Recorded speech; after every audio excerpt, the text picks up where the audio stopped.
Hello everyone, welcome to FOC classes. This video is for class 12 employability skills. इससे पहले हमने first 2 chapters complete कर लिए हैं एंड हमने क्वेश्चन आंसर वीडियो भी कंप्लीट की है. इस वीडियो में हम चैप्टर 3 आईसीटी स्किल्स को डिस्कस करेंगे एंड यहाँ पर बैक एक्सरसाइज के क्वेश्चंस भी कवर करेंगे. If you are class 12 IT code 802 student, you can refer to all-in-one book for your board exam preparation. इस बुक में आपको डिटेल नोट्स मिलेंगे, सभी चैप्टर्स के क्वेश्चन आंसर्स मिलेंगे एंड सॉल्व पीवाईक्यूज भी मिलेंगे. इस बुक को डायरेक्ट ऑर्डर करने के लिए गिवन व्हाट्सएप नंबर पर कांटेक्ट कर सकते हैं for special discount offers and this book is also available on Amazon and Flipkart. Links are given in the description. On 26 October, we are organizing a free mock test for class 12 IT code 802. Complete syllabus का test होगा, 3 hours का ये test रहेगा and 60 marks का होगा. सारी details registration form में given है जिसका लिंक डिस्क्रिप्शन में है. So hurry up and register now. Starting with the basics, what are ICT skills? ICT का मतलब होता है information and communication technology. Means यहाँ पर हम ऐसी स्किल्स की बात कर रहे हैं जो डिजिटल टेक्नोलॉजी से रिलेटेड है. मींस हम जानते हैं जितनी भी डिजिटल चीजें हैं जैसे हमारा मोबाइल, लैपटॉप, कंप्यूटर, क्या हम इन सभी को चला पाते हैं? क्या हमें ये चलाने आते हैं? अगर आते हैं इसका मतलब आप डिजिटली लिटरेट हैं, आपको डिजिटल डिवाइसेस चलानी आती हैं, आप उनकी हेल्प से अपने टास्क इजीली कर सकते हैं. सो इन्हीं से रिलेटेड स्किल्स को सीखने को हम कहते हैं आईसीटी स्किल्स. तो यहाँ पर हम उसी से रिलेटेड कुछ बेसिक स्किल्स सीखते हैं एंड यहाँ पर जब हम स्पेसिफिकली अपने सिलेबस की बात करेंगे तो क्लास 11th में आपको आईसीटी स्किल्स में सिखाया जाता है कि आपको वर्ड प्रोसेसर कैसे यूज करना है एंड देन क्लास 12 में आते हैं तो आपको सिखाया जाता है कि स्प्रेडशीट एंड प्रेजेंटेशन कैसे यूज करते हैं. So these are also part of ICT skills. आपको कभी कोई डॉक्यूमेंट बनाना है, कोई लेटर लिखना है या फिर अपनी कंपनी के लिए कोई स्प्रेडशीट या प्रेजेंटेशन बनानी है, तो ये सभी चीजें बहुत बेसिक हैं. आपके कंपनी वाले आपको नहीं सिखाएंगे कि आपको प्रेजेंटेशन कैसे बनानी है, वो चीज आपको पहले से ही पता होती है. बस जो वहां की नॉलेज है वो आप इसमें इंटीग्रेट करके अप्लाई करते हैं. तो इसलिए यहाँ पर जो बेसिक चीजें हैं हम वो सीखने वाले हैं कि हमें ये बेसिक स्प्रेडशीट सभी चीजें पता होनी चाहिए, हमें प्रेजेंटेशन के बेसिक्स पता होने चाहिए, वही हम यहाँ पर डिस्कस करेंगे. ओके. सो इस चैप्टर में टोटल 8 सेशंस हैं जहां पर हम स्प्रेडशीट एंड प्रेजेंटेशन के बारे में डिटेल में समझेंगे एंड हर एक सेशन को समझने के बाद हम उसकी स्पेसिफिक बैक एक्सरसाइज भी अटेम्प्ट करेंगे ताकि हम क्वेश्चन आंसर्स भी सॉल्व कर पाए. Okay. Starting with session 1, getting started with spreadsheet. क्या होती है स्प्रेडशीट? एक ऐसी डिजिटल शीट जिसमें रोज एंड कॉलम्स होते हैं. मींस जैसे अगर आपको कहा गया है कि आपको अपनी क्लास का एक रिकॉर्ड बनाना है तो आप सिंपली क्या करेंगे, एक पेज पर अपना रिकॉर्ड बना लेंगे. बट यहाँ पर हम क्या करते हैं जब स्प्रेडशीट की बात करते हैं, यहाँ पर ऑलरेडी हमें रोज एंड कॉलम की फॉर्म में एक डिजिटल शीट गिवन होगी. हमें रोज एंड कॉलम्स नहीं बनाने होंगे, हमें सिर्फ उसमें डेटा फिल करना होगा. तो हम इजीली इस डेटा को ऑर्गेनाइज रख सकते हैं, हम कुछ भी एनालाइज कर सकते हैं, इससे रिपोर्ट्स बना सकते हैं एंड इस डेटा को सेव भी कर सकते हैं. अगर कहीं पर कोई चेंजेस होंगे तो वो भी इजीली हो पाएंगे क्योंकि ये डिजिटल काम है. ऐसा नहीं है कि चीजें इरेज करनी होंगी या फिर चीजें कट करनी होंगी, आप वहां पर डायरेक्टली उसको एडिट कर सकते हैं and you can even print it. Means जो सॉफ्ट कॉपी है आप उसे हार्ड कॉपी में भी कन्वर्ट कर सकते हैं. So these are the examples of spreadsheet software. आपने भी इनमें से कोई ना कोई स्प्रेडशीट सॉफ्टवेयर यूज किया होगा अपनी कंप्यूटर लैब में, like Microsoft Excel, LibreOffice Calc, Google Sheets. Now what are the advantages of using a spreadsheet? जब हम मैनुअल कोई भी रिकॉर्ड मेंटेन करते हैं, मैनुअली मींस कॉपी और पेन की हेल्प से, तो उसमें बहुत टाइम भी लग सकता है एंड वहां पर कुछ मिस्टेक्स होने के चांसेस भी हैं. बट जब हम स्प्रेडशीट यूज करते हैं तो यहाँ पर क्या एडवांटेज होंगे, हम इसे प्रेफर क्यों करेंगे? क्योंकि सबसे पहला यहाँ पर कैलकुलेशंस बहुत इजी, फास्ट एंड एक्यूरेट होती हैं. आप जो डेटा देंगे और उस पर जो भी फंक्शन अप्लाई करेंगे या फॉर्मूला अप्लाई करेंगे वो वैल्यू उसी के अकॉर्डिंग कैलकुलेट होती है. तो वहां पर जो आपके माइंड से गलती हो जाती है, लाइक आप कुछ ऐड कर रहे हैं, कुछ सब्ट्रैक्ट कर रहे हैं, आप उसमें मिस्टेक कर सकते सकते हैं, बट क्योंकि वो मशीन है तो वो उसमें मिस्टेक नहीं करेगी। Then large volumes of data can be easily handled and manipulated. तो यहाँ पर आप बहुत ज़्यादा डेटा भी स्टोर कर सकते हैं, उसे इजीली हैंडल कर सकते हैं, एंड उसमें जो भी आप कैलकुलेशन करना चाहते हैं या उसे एनालाइज करना चाहते हैं, ये सब काम स्प्रेडशीट में ज़्यादा इजी बन जाते हैं। देन अगर आपको किसी और सॉफ्टवेयर से डेटा इंपोर्ट करना है या फिर किसी और सॉफ्टवेयर में डेटा एक्सपोर्ट करना है, वो भी आप इजीली यहाँ पर फीचर्स की हेल्प से कर सकते हैं। डेटा को सिर्फ रिटन फॉर्मेट में ही नहीं, पिक्टोरियल फॉर्म में भी शो कर सकते हैं with the help of graphs और चार्ट्स, एंड जो भी फॉर्मूला फंक्शन है वो यहाँ पर इनबिल्ट होते हैं, वो भी आप यहाँ पर यूज कर सकते हैं, जिसकी हेल्प से कैलकुलेशन इजी हो जाती है। तो ये सभी कुछ ऐसे फीचर्स हैं जिसकी वजह से हम स्प्रेडशीट को प्रेफर करते हैं।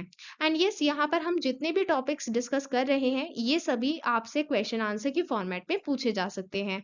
हाउएवर मैंने आपको सेपरेट वीडियो जो प्रोवाइड की है क्वेश्चन आंसर के लिए, वहां पर भी मैंने आपको सभी तरह के क्वेश्चन आंसर एक्सप्लेन किए हैं, तो आप वो भी देख सकते हैं। अंडरस्टूड?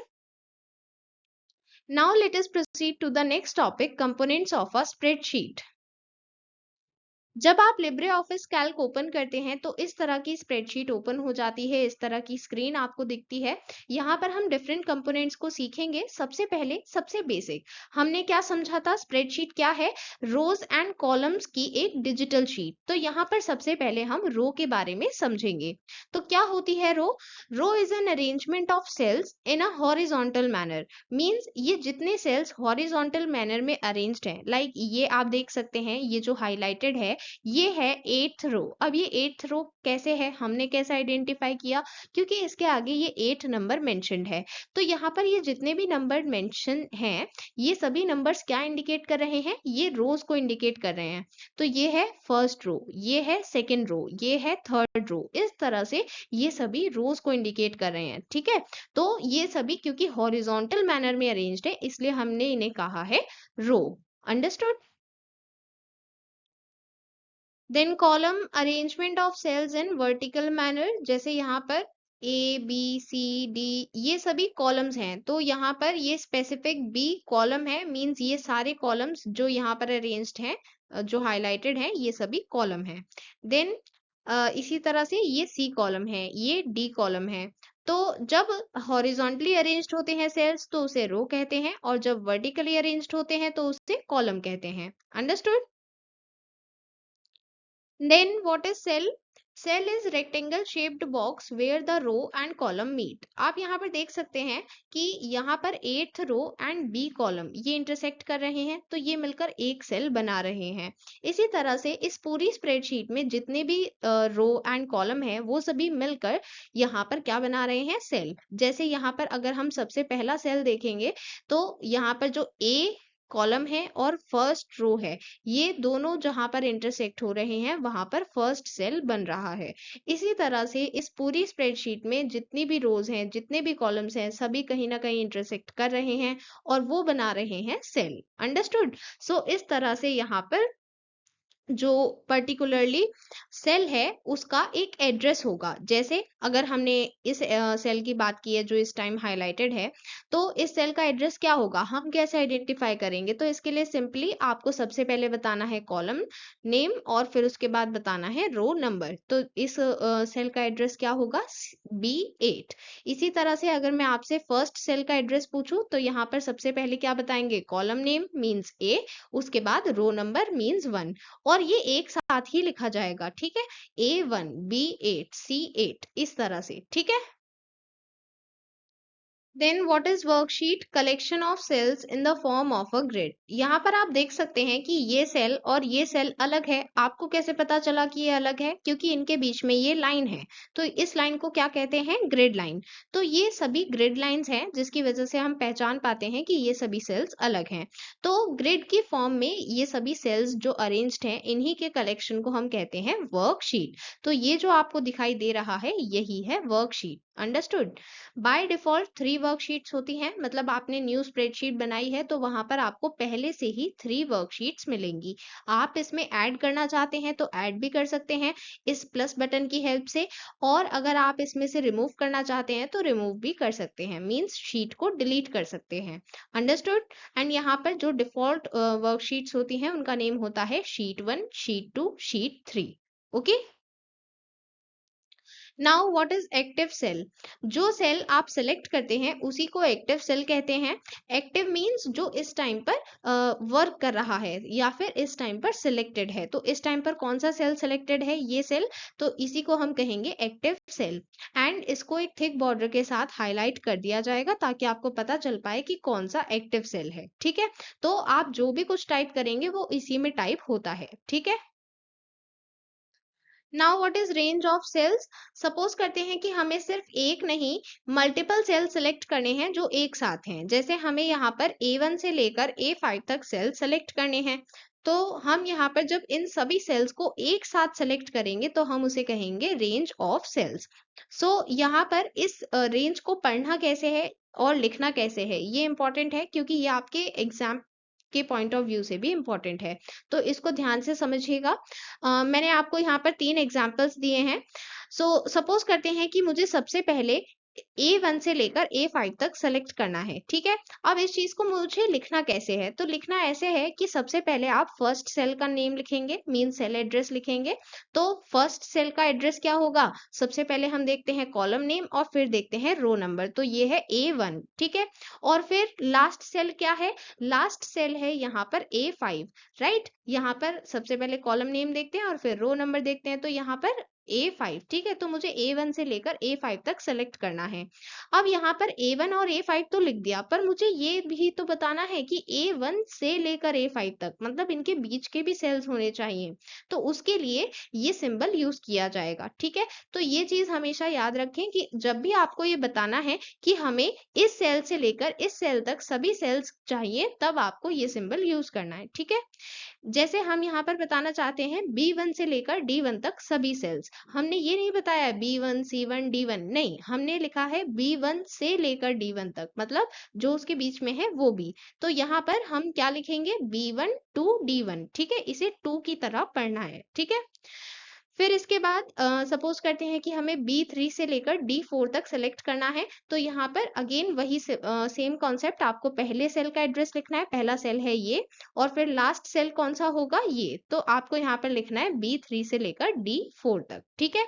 एंड अगेन एक बार और एक्सप्लेन कर देती हूँ, क्योंकि कुछ स्टूडेंट्स को नहीं समझ में आ पाता कि हम ये सेल एड्रेस देखते कैसे हैं। तो आपको इस तरह से देखना है कि सबसे पहले आप देखेंगे कि उस सेल के लिए कॉलम कौन सा है। ठीक है। यहाँ पर डी कॉलम है, और फिर आप देखेंगे कि उस सेल के लिए रो कौन सी है, तो रो है 4। ठीक है। तो इस तरह से हमने आइडेंटिफाई किया कि इसका एड्रेस होना चाहिए D4। Understood. Now what is formula bar? Formula bar में name box and input line मिलती है। नेम बॉक्स में आपको एक्टिव सेल का एड्रेस शो होगा, जो भी सेल आप सेलेक्ट कर लेंगे उसी सेल का एड्रेस आपको नेम बॉक्स में दिखता है।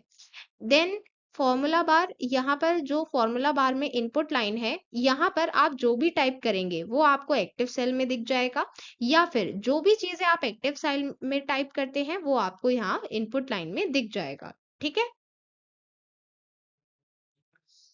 Then at the top you can find the title bar. यहाँ पर आपको करंट वर्कबुक का नेम डिस्प्ले होगा। एंड वर्कबुक क्या है? Workbook is collection of one or more worksheets. जैसे अभी हमने देखा था कि बाय डिफॉल्ट हमें 3 वर्कशीट्स मिली थी, शीट 1, शीट 2 एंड शीट 3। तो ये तीनों बेसिकली एक कलेक्शन है, और इस कलेक्शन को हम क्या कहेंगे? वर्कबुक। ठीक है। Then the right side of the title bar contains the minimize, restore down और maximize and close button। यहाँ पर आप देख सकते हैं राइट साइड पर ये तीनों बटन्स अवेलेबल हैं। ये क्वेश्चन आपसे एग्जाम में भी पूछा जा सकता है कि ये बटन्स कौन सी साइड पर या कहाँ पर अवेलेबल होते हैं। ठीक है। देन मेन्यू बार, ये टाइटल बार के नीचे अवेलेबल होगा। यहाँ पर हमारे पास डिफरेंट मेन्यूज हैं, एंड जब आप किसी भी पर्टिकुलर मेन्यू पर क्लिक करते हैं तो फर्दर ऑप्शंस ओपन हो जाते हैं। File, edit, view, insert, format, tools, data window, help, ये सभी मेन्यू यहाँ पर अवेलेबल हैं। देन स्टैंडर्ड बार, ये मेन्यू बार के नीचे अवेलेबल होगा। यहाँ पर कुछ स्टैंडर्ड ऑप्शंस के आइकन गिवन होंगे ताकि आप बिना मेन्यू को यूज करे, बिना शॉर्टकट की को यूज करे उस पर्टिकुलर ऑप्शन को एक्सेस कर पाए। Then next is formatting tool bar. यहाँ पर आपको अलग अलग आइकन्स फॉर्मेटिंग ऑप्शंस के लिए गिवन होंगे, जैसे फॉन्ट, फॉन्ट साइज, हाईलाइट, इस तरह के डिफरेंट आइकन्स यहाँ पर अवेलेबल होंगे। Then at the bottom there is the status bar. Status bar में सबसे लेफ्ट साइड पर आपको शीट नंबर दिखाया जाएगा। जैसे इस टाइम हमने शीट 1 सेलेक्ट की हुई है तो हमें दिखाया जा रहा है शीट 1/3। तो यहाँ पर हमें ये बताया जा रहा है कि टोटल 3 शीट्स हैं जिसमें से इस टाइम फर्स्ट ओपन है। ठीक है, अगर हम सेकंड ओपन करेंगे तो क्या शो होगा, शीट 2/3, इस तरह से। ठीक है, देन ज़ूम बार यहाँ राइट साइड में प्रेजेंट होगा। ये क्वेश्चन भी पूछा जा सकता है कि ज़ूम बार कौन सी साइड पर प्रेजेंट होता है। ठीक है, नेक्स्ट यहाँ पर क्वेश्चंस हैं from the session 1। So first of all MCQ type है। यहाँ पर आपको बताना है dash is an electronic document use to store data in a systematic way and perform calculations. So this is spreadsheet. The correct option is A. मैंने आपको कई बार बताया है कि जब भी इस तरह के क्वेश्चंस गिवन होंगे जहां पर आपसे क्वेश्चन पूछा जाए एमसीक्यू टाइप, तो आपको ऑप्शन नंबर और ऑप्शन दोनों चीजें मेंशन करनी है आंसर शीट में। ठीक है, next question, which of the following functions can be performed with the help of spreadsheet. तो स्प्रेडशीट की हेल्प से हम रिकॉर्ड्स मेंटेन कर सकते हैं, वीडियोस क्रिएट कर सकते हैं। नहीं, यहाँ पर वीडियोस क्रिएट करने का ऐप नहीं है ये, इसमें वीडियोस इंसर्ट कर सकते हैं। तो सेकेंड ऑप्शन गलत है। देन एनालाइजिंग डेटा, ये करेक्ट है। परफॉर्मिंग फाइनेंशियल कैलकुलेशन, ये भी कर सकते हैं। देन राइटिंग लेटर्स, लेटर्स नहीं लिख सकते हैं क्योंकि यहाँ पर रोज एंड कॉलम्स की फॉर्मेट में डेटा अवेलेबल होगा। लेटर्स लिखने के लिए हम वर्ड प्रोसेसर को प्रेफर करेंगे। सो यहाँ पर करेक्ट ऑप्शन है 1, 3, 4। So the correct option is B. Now next यहाँ पर हमें मैच करना है। सो सबसे पहले देखिए, यहाँ पर आपको 4 एमसीक्यूज गिवन है। अब करेक्ट कौन सा होगा उसके लिए पहले आप पेयर मैच कर लें।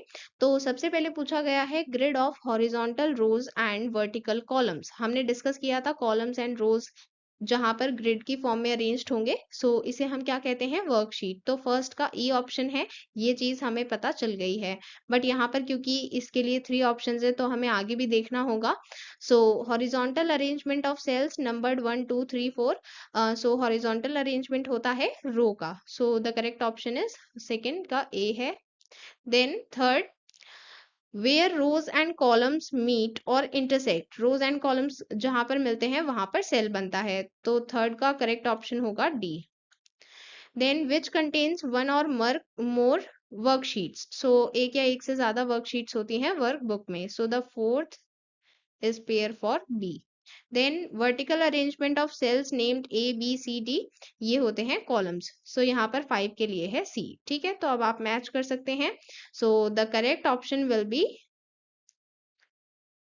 this one, option D. ठीक है, फर्स्ट का E है, फिर सेकंड का A है, देन थर्ड का D है, फोर्थ का B है एंड फिफ्थ का C है। ठीक है, इसके बाद next, a dash is an arrangement of cells in a horizontal manner. Horizontal manner में मींस इस तरह से कौन से सेल्स अरेंज्ड होते हैं, जो रो में होंगे। तो the correct option is B. Session 2, performing basic operations in a spreadsheet.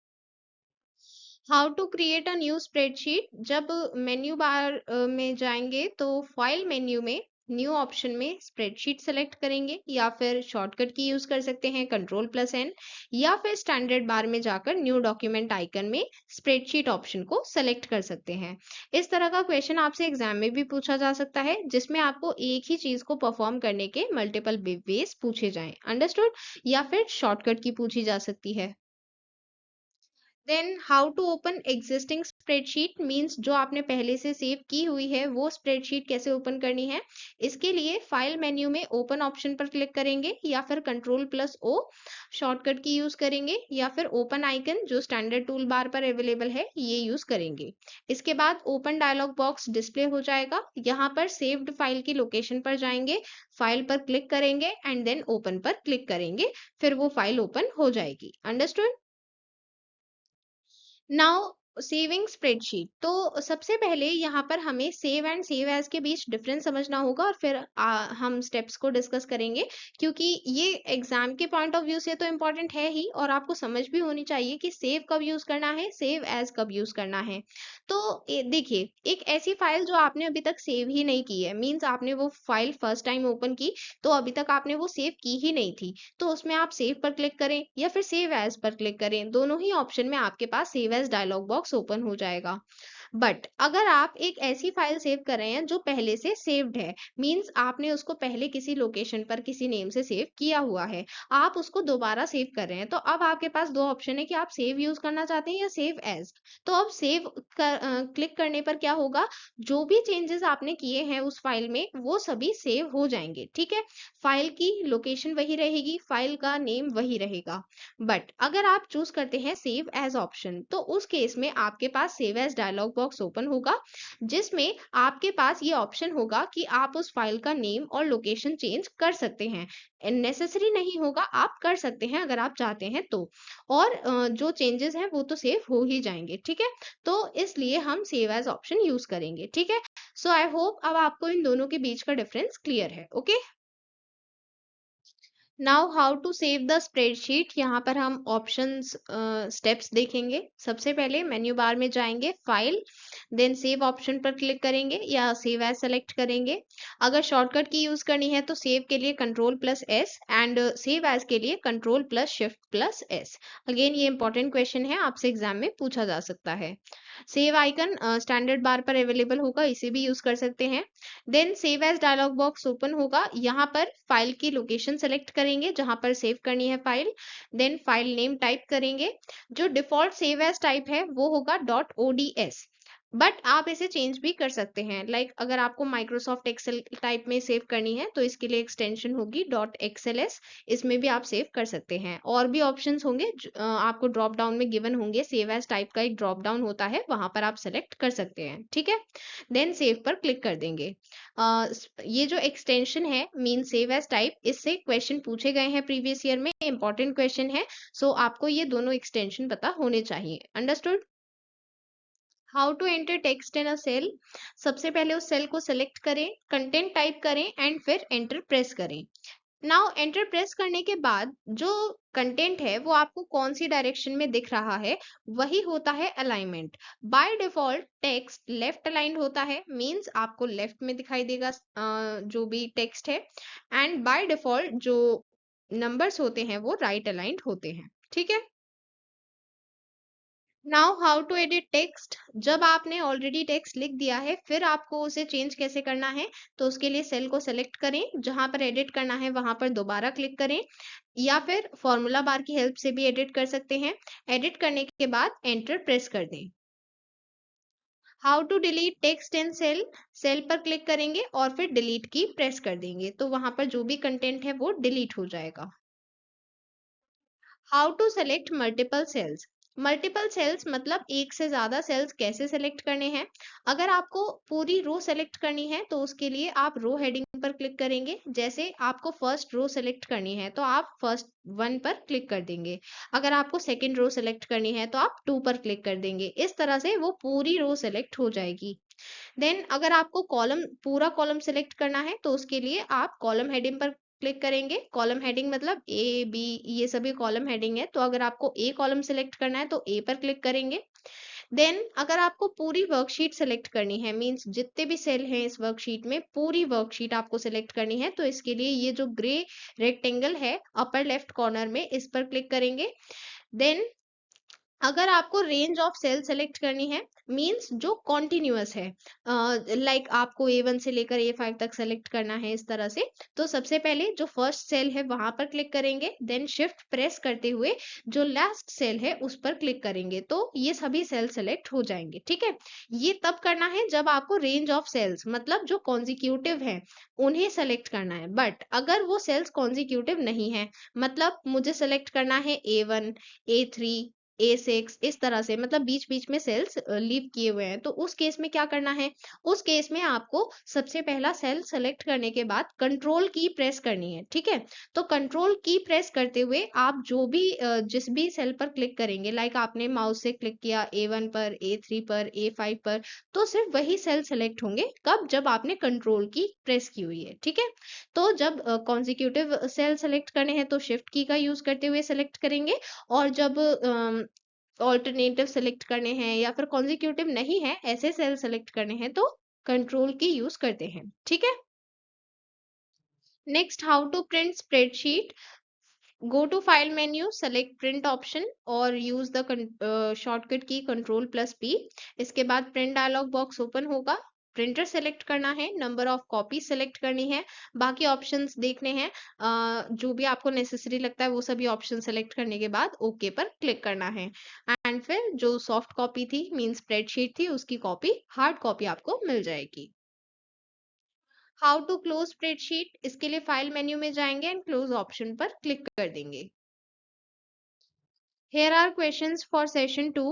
The correct order of steps for entering data in a spreadsheet is। तो सबसे पहले हमें सेल पर क्लिक करना है, इसके बाद डेटा टाइप करना है एंड देन एंटर प्रेस करना है। So the correct option is B. Next, question 2, what will you do to select an entire worksheet in a spreadsheet. अगर हमें पूरी वर्कशीट सेलेक्ट करनी है, उसके लिए click the gray rectangle in the upper left corner of the spreadsheet. So the correct option is C. Now proceeding to session 3, working with data and formatting text. First topic, formula. Formula in calc always starts with an equal to sign. जब भी आपको कोई formula start करना है, इसके लिए आपको पहले equal to sign लगाना होगा। अगर आपने ये sign नहीं लगाया तो वो formula considered नहीं किया जाएगा। देन हम फॉर्मूला में क्या क्या लिख सकते हैं? हम कोई भी वैल्यू लिख सकते हैं, न्यूमेरिक या स्ट्रिंग वैल्यू। देन हम सेल एड्रेस मेंशन कर सकते हैं, फंक्शन मेंशन कर सकते हैं। फंक्शन प्री बिल्ट फॉर्मूला होते हैं जिनके अपने स्पेसिफिक ऑपरेशन होते हैं। जैसे अगर आपने सम यूज किया है तो इसकी हेल्प से एडिशन ही होगा और कुछ नहीं होगा, ठीक है? बट जो फॉर्मूला है वहां पर आप अलग अलग तरह के ऑपरेशन लिख सकते हैं, मेंशन कर सकते हैं, ठीक है? देन ऑपरेटर यूज कर सकते हैं, पैरेंथेसिस यूज कर सकते हैं, तो इस तरह के डिफरेंट वैल्यूज आप यहाँ पर यूज कर सकते हैं। Now what is the order of evaluation. Suppose करते हैं हमें कुछ इस तरह का एक्सप्रेशन गिवन है। अब ऐसे एक्सप्रेशन जब गिवन होते हैं तो आप सोचते हैं कि हमें क्या करना है, किस तरह से इसको कैलकुलेट करना है। कुछ स्टूडेंट्स यहाँ पर मिस्टेक करेंगे कि वो सबसे पहले इस चीज को ऐड कर देंगे और फिर तब इसे डिवाइड करेंगे, फिर इसे मल्टीप्लाई करेंगे और फिर सब्ट्रैक्ट करेंगे। मीन्स वो इसके ऑर्डर में चलेंगे, बट आपको इसके ऑर्डर में नहीं चलना है, आपको ये ऑर्डर ऑफ इवेल्युएशन फॉलो करना है। मीन्स सबसे पहले आपको ये ध्यान रखना है कि अगर कोई चीज ब्रैकेट में गिवन है तो आपको वो सॉल्व करनी है, भले ही उसका कोई भी ऑपरेटर उसके अंदर यूज किया गया हो, ठीक है? बट अगर कोई चीज ब्रैकेट में नहीं है, उसके बाद आते हैं, उसके बाद आपको सॉल्व करना होगा एक्सपोनेंट। एक्सपोनेंट का मतलब होता है पावर। जैसे अगर मैं लिखूं 2 raised to the power 2, तो इसका मतलब क्या होगा? इसका मतलब होगा 4। एम आई राइट? तो इसका मतलब यहाँ पर ये जो पार होती है या फिर एक्सपोनेंट होता है, आप इसे पहले सॉल्व करेंगे, ठीक है? इसके बाद मल्टीप्लीकेशन या फिर डिवीजन, इन दोनों में से जो भी चीज पहले आएगी उसे सॉल्व करेंगे। अगर पहले डिवीजन है तो पहले डिवीजन कर देंगे, पहले मल्टीप्लीकेशन है तो मल्टीप्लीकेशन कर देंगे। देन एडिशन या सब्ट्रैक्शन, इनमें से जो भी पहले होगा वो पहले करेंगे, ठीक है? तो अब आप मुझे बताइए कि यहाँ पर हमें सबसे पहले क्या करना चाहिए। ये जो हमें गिवन एक्सप्रेशन है, इसमें हमें सबसे पहले करना चाहिए डिवीजन, ठीक है? तो हम यहाँ पर सबसे पहले डिवीजन करेंगे, तो 14 डिवाइडेड बाय 2, इसका आंसर क्या मिलेगा? 7, ठीक है? अब इसका आंसर तो 7 मिल गया है। अब क्या करना है? अब हमें यहाँ पर मल्टीप्लीकेशन करनी होगी, 7 मल्टीप्लाइड बाय 3। तो 7 मल्टीप्लाई 3 कितना होगा? 21। तो अब यहाँ पर एक्सप्रेशन को जिस तरह का बन गया है, 6 + 21 - 4। और हमने यहाँ पर देखा था एडिशन या सब्ट्रैक्शन जो भी पहले हो वो कर देंगे, तो 21 + 6 कितना होगा? 27 - 4, ठीक है? तो इसका आंसर आप क्या देंगे? 23, ठीक है? तो यहाँ पर हमें आंसर मिल गया है 23। आई होप ये क्लियर है। इस तरह के क्वेश्चन एग्जाम में पूछे गए हैं, पीवाईक्यू का पार्ट है, इसलिए मैंने आपको इतना डिटेल में एक्सप्लेन किया है, okay? Next, concatenation of strings. अगर हमें फॉर्मूला की हेल्प से स्ट्रिंग्स को जॉइन करना है, जैसे कीप स्माइलिंग, मुझे इन दोनों को जॉइन करना है, तो इसके लिए यहाँ पर मैं इसे फॉर्मूला की फॉर्म में लिखूंगी। कैसे? सबसे पहले इक्वल टू सिंबल लगाना है क्योंकि फॉर्मूला इसी के साथ स्टार्ट होता है। देन क्योंकि ये स्ट्रिंग है तो इसे डबल कोट्स के बीच में लिखना होगा इस तरह से। फिर इसके बाद मुझे एक सिंगल स्पेस भी चाहिए, उसके लिए मैंने क्या किया है, जो डबल कोट्स है उनके बीच में एक स्पेस लीव किया है। अब ये जो स्पेस आपको दिख रहा है, ये बेसिकली मैंने इसलिए दिया है क्योंकि ये मुझे यहाँ पर शो करना है दोनों के बीच में, ठीक है? अगर आपको नहीं शो करना तो आप ये चीज नहीं मेंशन करें, ठीक है? इन दोनों के बीच में ये एंड सिंबल क्यों लगाया है? इसी का काम है कनकैटिनेट करना। मींस हमें कैसे पता चल रहा है कि हम इन दोनों को ज्वाइन करें, वो पता चल रहा है इस सिंबल की हेल्प से, ठीक है? तो हम यहाँ पर ये सिंबल लगाएंगे, फिर स्पेस के बाद फिर से हम इन दोनों को ज्वाइन करना चाहते हैं इसलिए फिर से सिंबल लगाया है और फिर दूसरी स्ट्रिंग मेंशन की है, ठीक है? तो अब जब आप एंटर प्रेस करेंगे तो आपको इसका रिजल्ट कुछ इस तरह से मिल जाएगा। सो कंकैटिनेट करने के लिए जो स्ट्रिंग है उसके साथ ये एंड सिंबल यूज करेंगे, ठीक है? एंड ये जो कंकैटिनेशन का ऑपरेशन है ये स्ट्रिंग्स पर ही परफॉर्म कर पाएंगे, बट जो स्ट्रिंग्स हैं इस पर आप बाकी ऑपरेशन परफॉर्म नहीं कर सकते, जैसे सब्ट्रैक्शन, मल्टीप्लिकेशन, डिवीजन, ये सभी चीजें आप यहाँ पर परफॉर्म नहीं कर सकते, ठीक है? Now proceeding to the next topic, function. Function means predefined formula. Basically हम ऐसे फॉर्मूला की बात कर रहे हैं जहां पर हमने पहले से ही स्पेसिफाई कर दिया है कि गिवन आर्ग्यूमेंट्स पर कौन सा ऑपरेशन परफॉर्म किया जाएगा। जैसे अगर हमने सम फंक्शन यूज किया है और सम फंक्शन में मैंने वैल्यूज दी हैं 4 एंड 6, ठीक है? तो आप जानते हैं कि जब सम फंक्शन में 4 एंड 6 वैल्यू प्रोवाइड की जाएंगी तो आपको आंसर क्या मिलेगा? 10 मिलेगा। ये कैसे लिखना है ये चीज हम डिस्कस करेंगे बाद में। इसके बाद सपोज करते हैं कि हम यहाँ पर एक फंक्शन यूज करते हैं मैक्स, ठीक है? अब मैक्स फंक्शन यूज कर रही हूँ बट वैल्यूज यही रखी है मैंने 4 एंड 6। तो अब बताइए इसका आंसर क्या मिलेगा? ये मैक्स जो है ये मैक्सिमम फंक्शन को डिनोट कर रहा है, तो इसका आंसर मुझे मिलेगा 6। अब देखिए यहाँ पर आपको डिफरेंस पता चल रहा है। आर्ग्यूमेंट्स तो सेम है, आर्ग्यूमेंट्स मतलब वो वैल्यूज जो फंक्शन में पास की गई हैं, तो आर्ग्यूमेंट्स तो सेम है बट यहाँ पर फंक्शन डिफरेंट होने की वजह से मुझे आंसर डिफरेंट मिल रहा है, ठीक है? तो आर्ग्यूमेंट्स बेसिकली वो वैल्यूज होती हैं जो फंक्शन में पास की जाती हैं, बट ये जो फंक्शन है इसी की हेल्प से हमें पता चलता है कि हम वहां पर कौन सा ऑपरेशन परफॉर्म करने वाले हैं, ठीक है?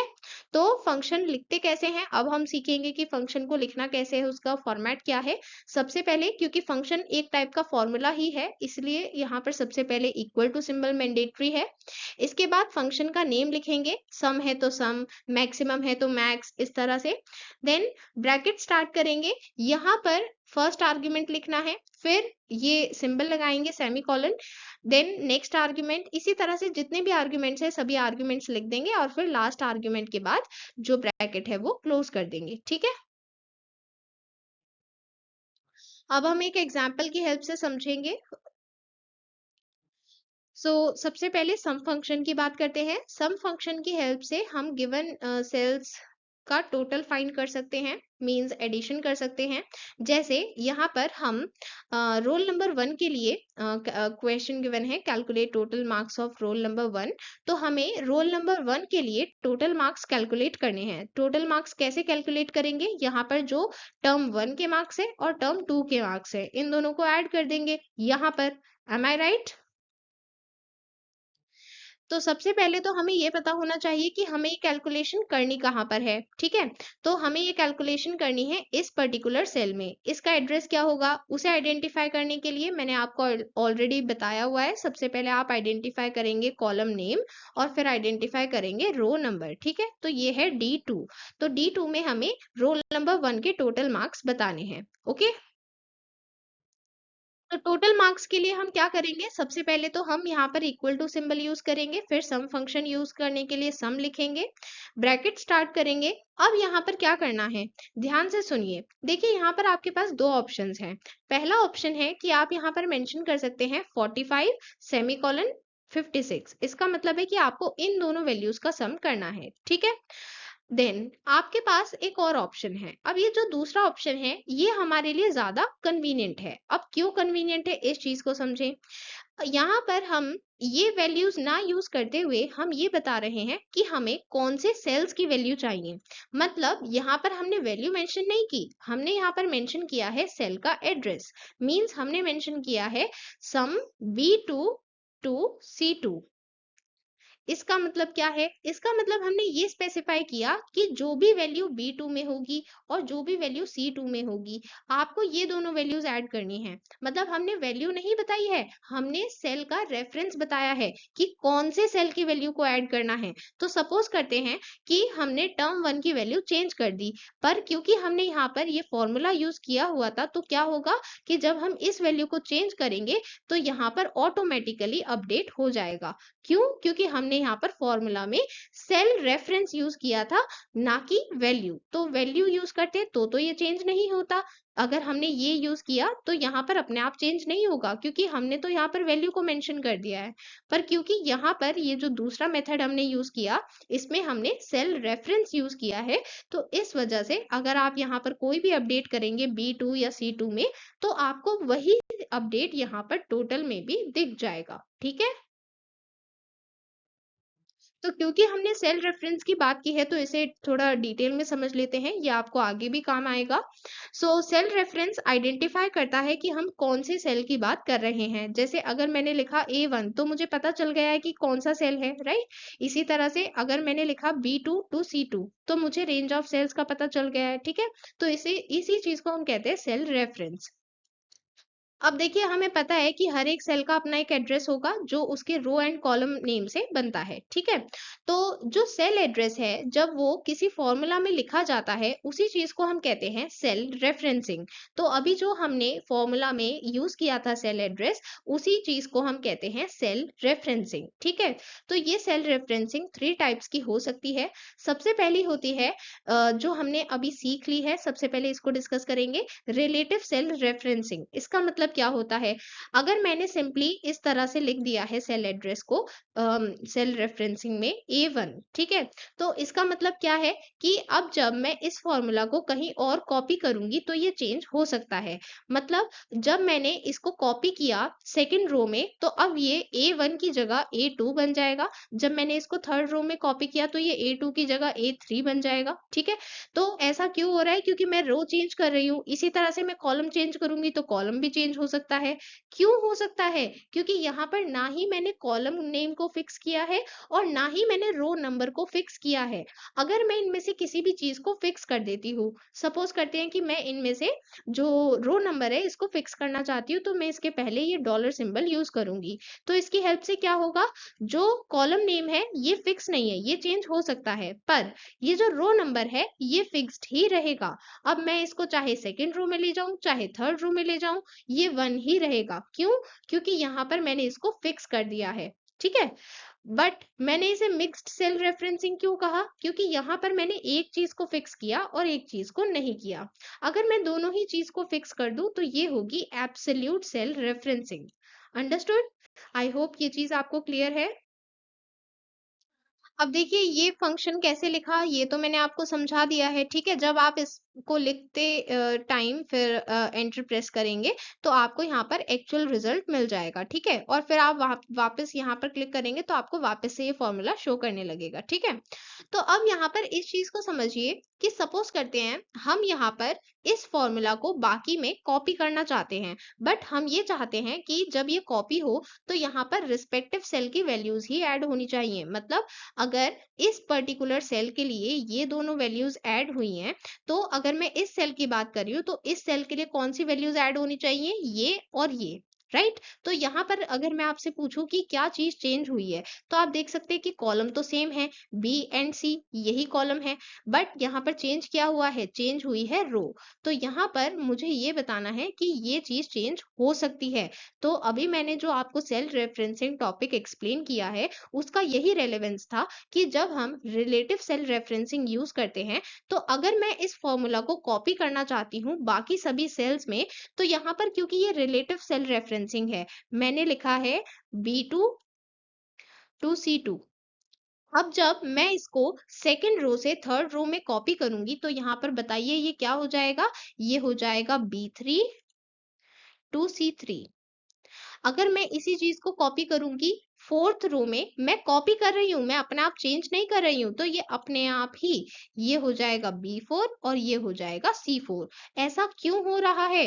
क्योंकि यहाँ पर मैंने रिलेटिव सेल रेफरेंसिंग यूज की है, ठीक है। अगर मैं यहाँ पर एब्सोल्यूट यूज करती, मतलब मैं इस चीज को चेंज ना करने देती, यहाँ पर मैं इस तरह से डॉलर सिंबल लगा दूं, तो ये चीज चेंज नहीं हो पाएगी, ठीक है। बट क्योंकि मैंने यहाँ पर ये डॉलर सिंबल नहीं लगाया है, इसी वजह से मुझे ये सभी चेंज होते हुए दिख रहे हैं, ठीक है।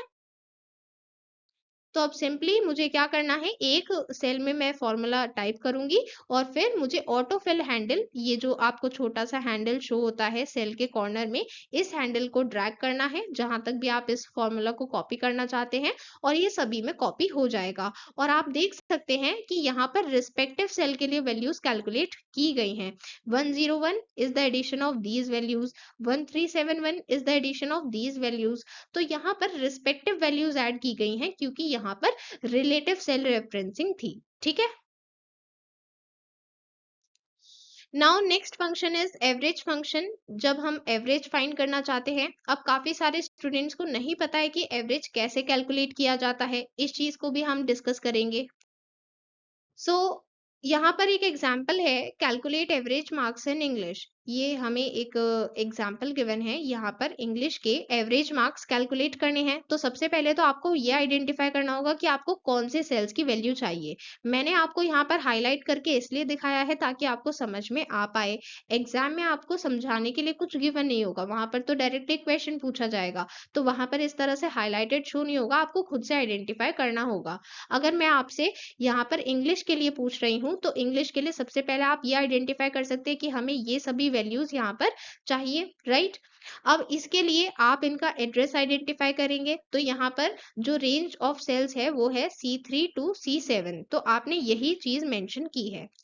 एग्जाम्पल के लिए मैं आपसे पूछती हूँ कि अगर मुझे साइंस के एवरेज कैलकुलेट करने हैं, साइंस के एवरेज नंबर, तो आप कैसे कैलकुलेट करेंगे? यहाँ पर आप देखेंगे कि साइंस के लिए हमें ये सभी वैल्यूज चाहिए, तो इस पर्टिकुलर वैल्यू के लिए सेल एड्रेस क्या है बताइए?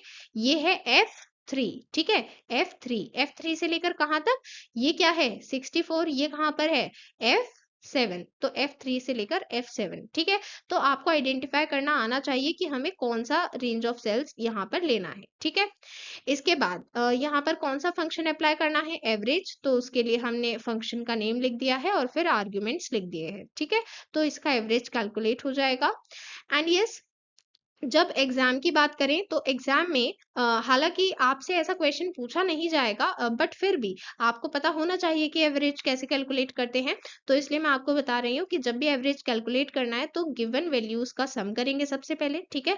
फिर उसको डिवाइड कर देंगे नंबर ऑफ वैल्यूज के साथ, तो इन सभी वैल्यूज का जो भी सम आएगा उसको डिवाइड कर देंगे 5 के साथ। अगर यहाँ पर 6 वैल्यूज होती तो सभी 6 वैल्यूज को पहले ऐड करते और फिर 6 से डिवाइड कर देते, ठीक है। इस तरह से एवरेज फाइंड कर सकते हैं, ठीक है। Now next function is count function. ये हम तब यूज करते हैं जब हमें नंबर ऑफ वैल्यूज को काउंट करना है। यहाँ पर हम सिर्फ काउंटिंग की बात कर रहे हैं, ना ही सम ना ही एवरेज, हम सिर्फ उनको काउंट करेंगे। जैसे अगर हमसे पूछा गया है कि हमें यहाँ पर इस पर्टिकुलर एक्सप्रेशन की वैल्यू बतानी है, तो यहाँ पर पूछा गया है A3 से लेकर A7 तक, A3 से लेकर A7 तक हमें काउंट फंक्शन अप्लाई करना है। तो इसकी वैल्यू क्या होनी चाहिए? यहाँ पर हमें सिंपली काउंट करना है, हमें ना ही एडिशन करना है ना ही एवरेज फाइंड आउट करना है, सिर्फ काउंट। तो यहाँ पर आप काउंट करेंगे लाइक 1 2 3 4 5, तो ये है 5, ठीक है। इसी तरह से अगर मैं आपसे पूछूं B3 टू B7, अगर आप इस चीज को काउंट करें तो क्या आएगा? यहाँ पर आएगा अगेन 5, ठीक है। तो जब आपसे काउंट करने के लिए कहा जाए तो आपको सिंपली नंबर ऑफ वैल्यूज को काउंट करना है, ठीक है। देन मैक्सिमम के लिए मैक्स यूज करते हैं, मिनिमम के लिए मिन यूज करते हैं। सो अगर आपको इंग्लिश में मैक्सिमम मार्क्स कैलकुलेट करने हैं तो सबसे पहले तो इंग्लिश कहाँ पर है? इंग्लिश यहाँ पर है। मैक्सिमम मार्क्स कहाँ पर लिखने हैं? यहाँ पर लिखने हैं। तो यहाँ पर हम C9 में कौन सी वैल्यू यूज करेंगे? सबसे पहले, क्योंकि फॉर्मूला है, फंक्शन है, इसलिए यहाँ पर इक्वल टू सिंबल यूज करेंगे। इसके बाद फंक्शन का नेम लिखेंगे, ब्रैकेट स्टार्ट करेंगे। यहाँ पर क्या लिखना होगा? आर्ग्यूमेंट सो हमें मैक्सिमम कैसे फाइंड आउट करना है, हमें इन सभी वैल्यूज का मैक्सिमम फाइंड करना है, तो इसलिए हम इसको आर्ग्यूमेंट्स में मेंशन करेंगे C3 से लेकर C7 तक, ठीक है। सो आपको ये आइडेंटिफाई करना आना चाहिए। इसके बाद अगर मिनिमम फाइंड करना है तो मैक्स की जगह मिन यूज करेंगे, ठीक है। Now next topic, formatting. Text style means font change करने के लिए फॉन्ट ड्रॉप डाउन यूज कर सकते हैं जो फॉर्मेटिंग टूल बार में गिवन है। देन इसके बाद में font drop down, font size drop down given है जिसकी हेल्प से फॉन्ट को बिगर या स्मॉलर कर सकते हैं। देन अलाइनमेंट के लिए अगेन फॉर्मेटिंग टूल बार में ऑप्शंस गिवन है। जो बाय डिफॉल्ट अलाइनमेंट टेक्स्ट के लिए है वो है लेफ्ट और नंबर्स के लिए है राइट, बट अगर आप इसे चेंज करना चाहते हैं तो इस पर्टिकुलर ऑप्शन की हेल्प से चेंज कर सकते हैं। Then highlight text. Text highlight करने के लिए हमारे पास तीन ऑप्शंस हैं, बोल्ड, इटैलिक, अंडरलाइन। अगर आप शॉर्टकट की यूज करना चाहते हैं तो बोल्ड के लिए कंट्रोल+B, इटैलिक के लिए कंट्रोल+I एंड टेक्स्ट अंडरलाइन करने के लिए कंट्रोल+U यूज करेंगे, ठीक है। सो इसके लिए आपको आइकन्स भी मिल जाएंगे फॉर्मेटिंग टूल बार में। Then copying and moving text. अगर हमें टेक्स्ट कॉपी करना है इसका मतलब text original and new location दोनों जगह पर अवेलेबल होगा। इसके लिए हम कॉपी एंड पेस्ट करते हैं। सो इसके लिए आप एडिट मेन्यू यूज कर सकते हैं जहां पर ये दोनों कमांड्स अवेलेबल होंगी, या फिर अगर आप शॉर्टकट की यूज करते हैं तो आपको यूज करना होगा कॉपी के लिए कंट्रोल+C, पेस्ट के लिए कंट्रोल+V, ठीक है। इससे कॉपी एंड पेस्ट हो जाएगा। देन अगर आप टेक्स्ट को मूव करना चाहते हैं इसका मतलब जो टेक्स्ट है वो ओरिजिनल लोकेशन से हटा दिया जाएगा और वो सिर्फ न्यू लोकेशन पर अवेलेबल रहेगा, ठीक है। इसे हम कहते हैं मूविंग टेक्स्ट।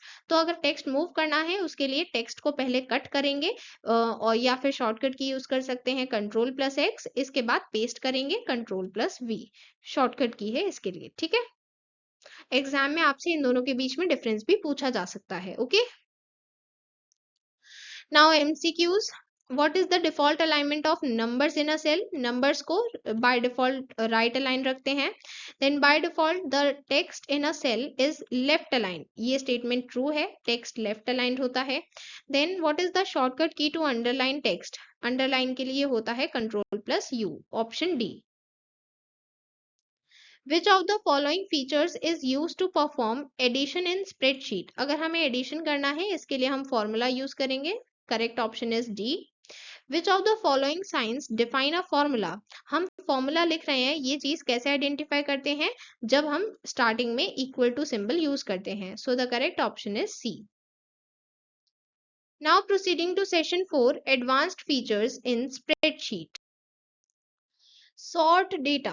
सॉर्टिंग का मतलब होता है डेटा को असेंडिंग या डिसेंडिंग ऑर्डर में रीअरेंज करना। मतलब अगर आपके पास 500 आइटम्स हैं तो आप 500 आइटम्स को या तो असेंडिंग ऑर्डर में अरेंज करेंगे या फिर डिसेंडिंग ऑर्डर में। कोई आइटम यहाँ पर टेम्परेरीली हाइड नहीं होगा, सिर्फ रीअरेंज हो जाएंगे, वो रहेंगे 500 ही, ठीक है। सो यहाँ पर इसके लिए स्टेप्स हैं। सबसे पहले डेटा मेन्यू में जाएंगे, सॉर्ट ऑप्शन पर क्लिक करेंगे, डायलॉग बॉक्स ओपन होगा। यहाँ पर हर एक कॉलम का नेम आप सेलेक्ट कर सकते हैं सॉर्ट क्राइटेरिया में। वहां पर आपको ऑप्शन गिवन होगा, उसमें से आपको कॉलम सेलेक्ट करना है। कॉलम सेलेक्ट करने के बाद आपको सेलेक्ट करना है असेंडिंग या डिसेंडिंग, जो भी ऑर्डर आप चाहते हैं। इसी तरह से आप मल्टीपल कॉलम्स के लिए सॉर्टिंग कर सकते हैं। देन ओके पर क्लिक कर देंगे। इस तरह से यहाँ पर आप देख सकते हैं ये सॉर्ट क्राइटेरिया टैब है। यहाँ पर आपको सॉर्ट बाय में कॉलम नेम्स के लिए ऑप्शन मिलेंगे, ठीक है। यहाँ पर आप कॉलम नेम सेलेक्ट करेंगे, उसके बाद असेंडिंग या डिसेंडिंग सेलेक्ट करना है। जितने भी कॉलम सेलेक्ट करने हैं फिर उसके बाद आप ओके पर क्लिक कर देंगे, ठीक है। Now how to filter data. सबसे पहले तो फिल्टर और सॉर्टिंग के बीच में डिफरेंस आपको क्लियर होना चाहिए। सॉर्टिंग का मतलब सिर्फ रीअरेंजमेंट है, मतलब अगर 5 चीजें हैं तो हमने 5 चीजों को ही रीअरेंज कर दिया है, पर वो है 5 ही। पर अगर हम उन्हें फिल्टर करते हैं तो फिल्टर का मतलब है कि हमने कोई स्पेसिफिक क्राइटेरिया दिया है। अब जो चीज उस क्राइटेरिया को फुलफिल करती है सिर्फ वही सेलेक्ट की जाएगी, और जो फुलफिल नहीं करती उसे टेम्परेरी बेसिस पर हाइड कर दिया जाएगा, ठीक है। तो अगर हमने फ़िल्टर अप्लाई किया है, तो ये हो सकता है कि 500 आइटम्स पर फ़िल्टर अप्लाई करने से मुझे सिर्फ़ 100 आइटम्स ही शो हो पाएँ, क्योंकि जो 100 आइटम्स हैं सिर्फ़ यही क्राइटेरिया फुलफ़िल कर रहे हैं और जो बाकी थे वो टेम्परेरीली हाइड कर दिए गए हैं, क्योंकि वो ये कंडीशन सैटिस्फाई नहीं कर रहे थे। ठीक है? फ़िल्टर रिमूव करने पर वो वापस शो हो जाएँगे। ठीक है? दो तरह के फिल्टर होते हैं। सबसे पहला है ऑटो फिल्टर। इसके लिए सेल को सेलेक्ट करें, देन डेटा मेन्यू में जाकर फिल्टर ऑप्शन में ऑटो फिल्टर सेलेक्ट करें।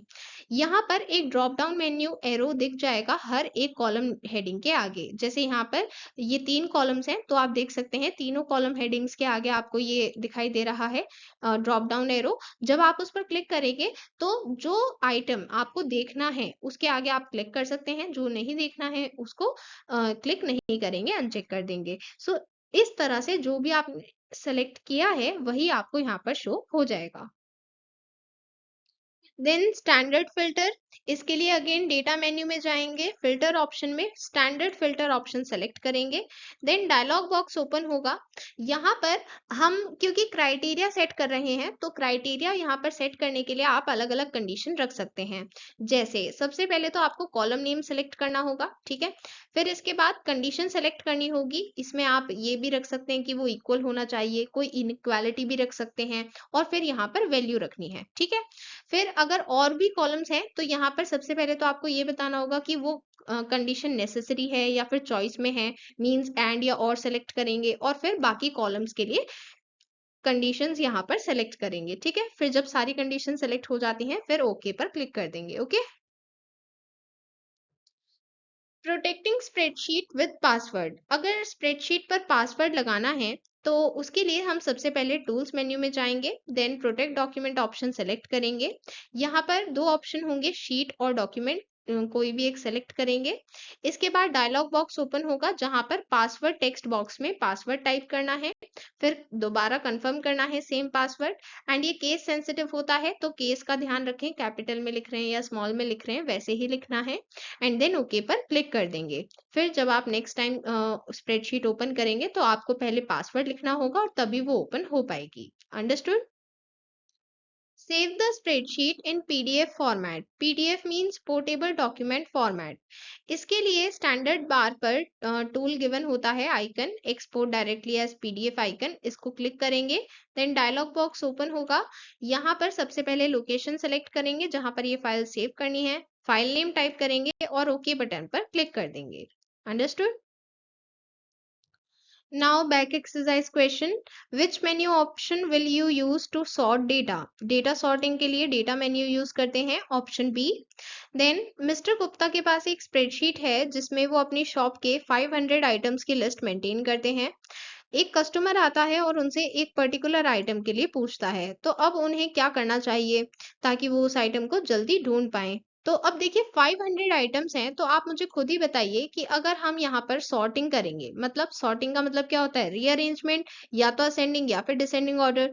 तो अगर आप 500 आइटम्स को सॉर्ट करते हैं तो वो 500 ही रहेंगे, बट आप उसे फाइंड कैसे करेंगे आइटम को? तो इसलिए यहाँ पर बेटर क्या रहेगा कि हम यहाँ पर फिल्टर अप्लाई करें। क्यों? क्योंकि फिल्टर अप्लाई करने से ये 500 जो नंबर है ये रिड्यूस हो जाएगा, सिर्फ कुछ पर्टिकुलर आइटम्स ही हमें शो हो जाएंगे, तो हम जल्दी उस आइटम को ढूंढ पाएंगे। ठीक है?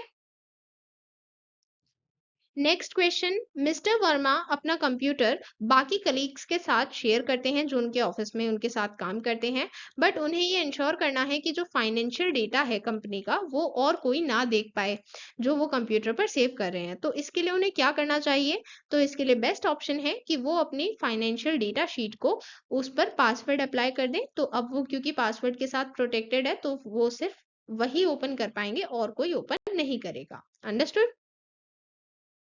Now proceeding to session 5, presentation software. So जो फर्स्ट पार्ट था इस चैप्टर का, स्प्रेडशीट, वो कंप्लीट हो चुका है। ये थोड़ा लॉन्ग पार्ट था इसलिए थोड़ा टाइम लग गया है, बट जो प्रेजेंटेशन पार्ट है ये बहुत शॉर्ट है, इजी है, आपको इजीली समझ में आ जाएगा। So let us start.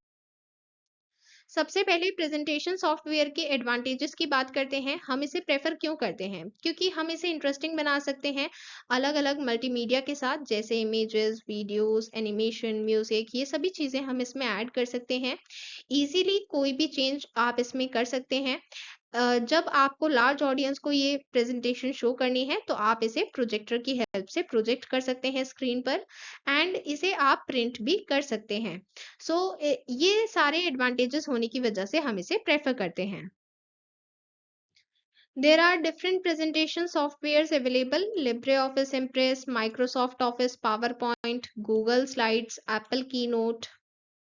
इस चैप्टर में हम LibreOffice Impress के बारे में बात करेंगे। ओके, जब हम LibreOffice Impress ओपन करते हैं तो फर्स्ट स्लाइड में बाय डिफॉल्ट 2 टेक्स्ट बॉक्स मिलते हैं, जैसे यहाँ पर इमेज में शो किया गया है। जो सबसे ऊपर बॉक्स है, स्मॉल बॉक्स होगा, ये टाइटल के लिए बॉक्स है, एंड देन जो नीचे है ये हमारी डिटेल्स ऐड करने के लिए है।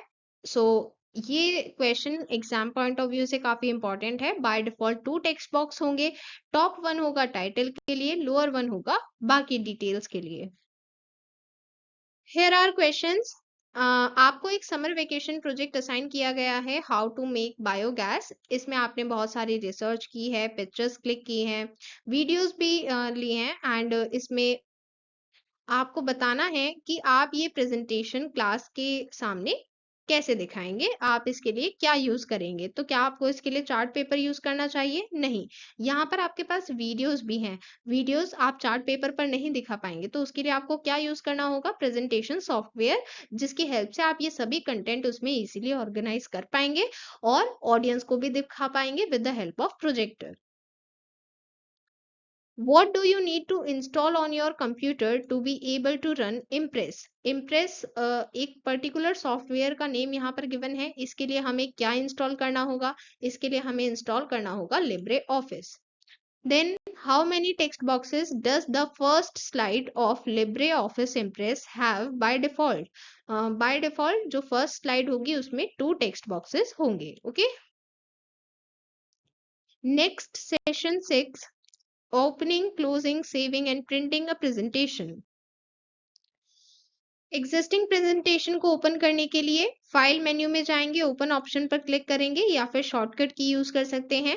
डायलॉग बॉक्स ओपन होगा, यहाँ पर सेव्ड फाइल के लोकेशन पर जाएंगे, फाइल को सेलेक्ट करेंगे एंड ओपन पर क्लिक करेंगे। Then how to save presentation. So file save करने के लिए फाइल मेन्यू में जाएंगे, सेव या सेव एज ऑप्शन पर क्लिक करेंगे या फिर शॉर्टकट की यूज करेंगे। इसके बाद डायलॉग बॉक्स ओपन होगा, फाइल को सेव करने के लिए लोकेशन सेलेक्ट करेंगे, फाइल का नेम टाइप करेंगे, then save as type by default होगा डॉट ओडीपी। अगर आप इसे चेंज करना चाहते हैं तो कर सकते हैं, लाइक माइक्रोसॉफ्ट पावर पॉइंट का होता है डॉट पीपीटीएक्स। ये क्वेश्चन एग्जाम के पॉइंट ऑफ व्यू से इंपॉर्टेंट है। Then save as type select करने के बाद सेव पर क्लिक कर देंगे। How to print presentation. इसके लिए फाइल मेन्यू में जाएंगे, प्रिंट ऑप्शन पर क्लिक करेंगे या फिर शॉर्टकट की Ctrl+P यूज करेंगे। देन प्रिंट डायलॉग बॉक्स में प्रिंटर सेलेक्ट करेंगे, नंबर ऑफ कॉपी सेलेक्ट करेंगे, सेलेक्ट ऑल। अगर आपको सारी स्लाइड्स प्रिंट करनी है तो ऑल को सेलेक्ट करेंगे, और अगर कुछ पर्टिकुलर स्लाइड्स हैं तो उनके नंबर्स प्रोवाइड करेंगे, स्लाइड नंबर्स, और फिर ओके पर क्लिक कर देंगे तो फिर वो प्रिंट हो जाएंगी। Then how to close presentation. File menu में जाकर क्लोज ऑप्शन पर क्लिक कर देंगे। Here are the questions from this session. What is the correct step to save a presentation? Presentation save करने के लिए सबसे पहले फाइल मेन्यू में जाएं, save as, then type file name, save. So the correct option is A. Then how to close presentation? File menu में जाकर close option पर क्लिक करेंगे। Then what is the correct step for printing a presentation? इसके लिए file menu में जाएंगे, print option पर click करेंगे। यहाँ पर हैंडआउट के बारे में गिवन है, इसलिए हम हैंडआउट ऑप्शन सेलेक्ट कर सकते हैं, उसके बाद ओके पर क्लिक करेंगे। Now session 7, working with slides and text in a presentation.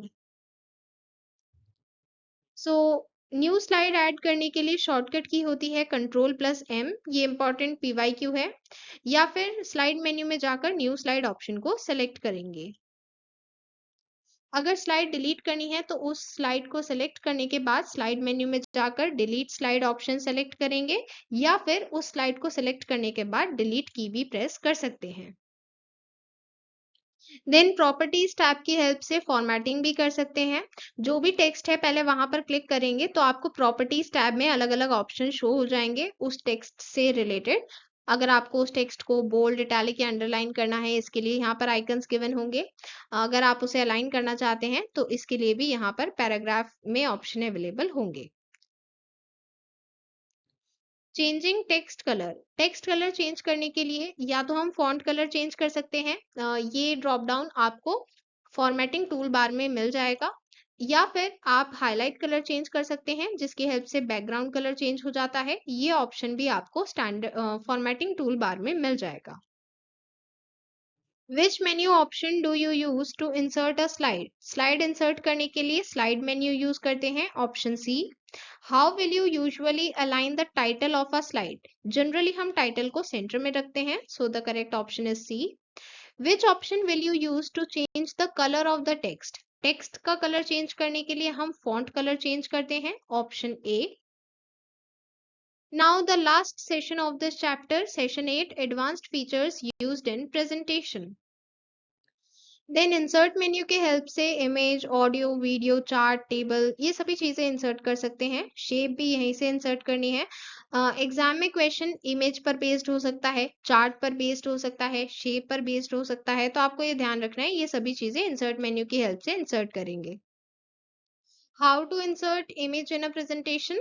So insert menu में जाकर इमेज ऑप्शन पर क्लिक करेंगे, डायलॉग बॉक्स ओपन होगा।